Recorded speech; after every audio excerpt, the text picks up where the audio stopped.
ഈ നാട്ടുകാരൊക്കെ എന്തൊക്കെയാ പറയണേന്ന് അറിയാമോ? എന്തൊക്കെയാ പറയണേ? അതങ്ങനെ പുറത്ത് പറയാനൊന്നും കൊള്ളില്ല.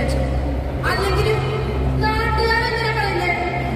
അവള് ആള് ശരിയല്ല. അവള് ശരിയാണോ തെറ്റാണോ എന്നുള്ളത് നമുക്ക് അവളോട് തന്നെ ചോദിക്കാം.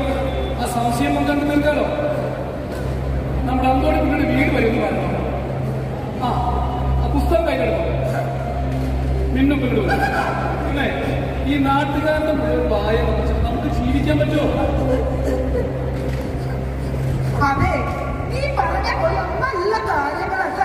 ആ ലെവണി നോക്കിയേ, നോക്കിയേ, ഇതൊക്കെ അങ്ങനെ ആവശ്യമില്ലാത്ത പേരിലൊന്നും പറയണ്ട. മിന്നു കേറി വാ.